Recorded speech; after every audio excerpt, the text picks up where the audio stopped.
Magnets have been a part of everyday life since we were born. Everyone at some point has seen a magnet in use. Magnets on the fridge are a start. However, from there we get more and more complicated.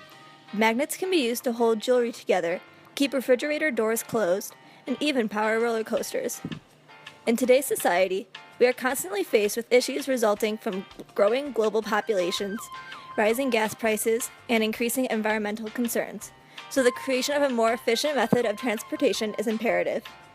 In response to this, scientists and engineers from across the globe have harnessed physical principles in an attempt to reduce these increasing concerns.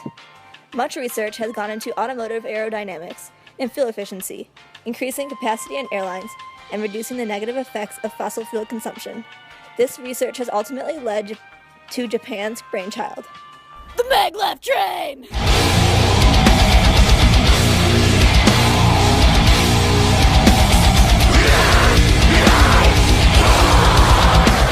Magnetic levitation trains, or MagLev trains for short, are types of trains that are run by a magnetic field. They utilize many of the physical principles that we learned earlier this year in our unit on electromagnetism. For example, the train is both propelled forward by a magnetic field and levitates above the track due to magnetic forces. The sides of the guidance track underneath the train has massive electromagnetic coils embedded within it that alternate their polarity to apply force to the train and cause it to move. Magnets in the side of the train are alternately pulled forward by attractive magnetic forces between opposite magnetic poles and pushed by repulsive forces between similar magnetic poles in the track. The electromagnets that propel the train are given the ability to change polarity by an alternating current. Also, the train itself levitates on the track due to repulsive forces between electromagnets in the bottom of the train and the track directly beneath it. This incredibly strong magnetic force is created by superconductive magnetic coils, such as those used in MRIs. These magnetic coils are surrounded by liquid helium and are cooled to incredibly low temperatures so that a current of up to 70,000 amps can flow through the wire with very little resistance. Current flows in a current circular motion in both the bottom of the track and the train. The currents cause a B field, and those are used to levitate the train. The maglev train is very innovative for many reasons. Obviously, it is powered by magnets, renewable and accessible source of power. It is fast. The current fastest reaches up to 268 miles per hour. The train loses no energy due to friction, does not slow down or give off energy as heat, and the use of superconducting electromagnets, which, if kept at lower temperatures, uses less energy.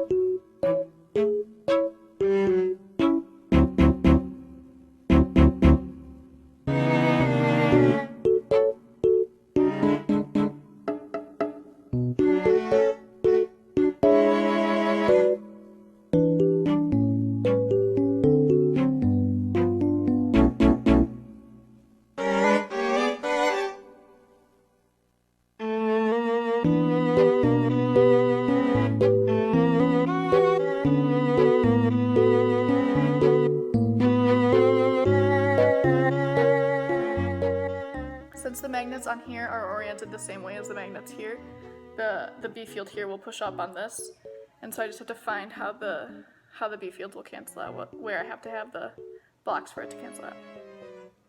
And it should work. Nope.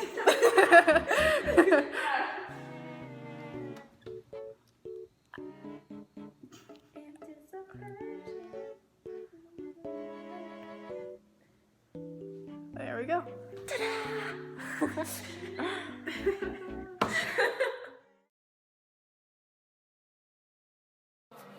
We decided that we wanted to calculate the strength of the B field keeping the pencil up, so we performed another short experiment to give us values for the variables we needed. We used a setup similar to the lab we did during the magnetism unit earlier this year. We had 2 rows of magnets placed on a triple beam balance and submerged the wire within it. When we turned the current in the wire on, the balance moved to compensate for the change in force. We recorded initial and final values for these movements and used the following method to find the value of the individual B fields of the magnets. We have 2 forces on the pencil. One is the force of gravity, which is equal to the weight of the pencil, and the force of the B field. These 2 forces are equal and opposite to each other. So we have Fg equals Fb, and to find this, we'll use delta M times the acceleration equals current times the length of the wire times the B field. We'll substitute the delta M. It's 118.3 minus 115.8. And this is in grams, so to make this to kilograms, we'll multiply it by 10 to the negative third. And then times the acceleration due to gravity, which is 10 meters per second squared. And that'll equal the current, which we found to be 2.94 milliamps. So we'll multiply that times 10 to the negative third also, and that will be in amps. And then the length of the wire was 5.4 centimeters, so times 10 to the negative second to convert it to meters, times B. So we calculate that, we get 0.025 equals 0.0001588 times B, and then B equals 157.4 Teslas. But this is for 10 magnets, so we're going to divide this by 10, and we'll get the B field for 1 equals 15.74 Teslas.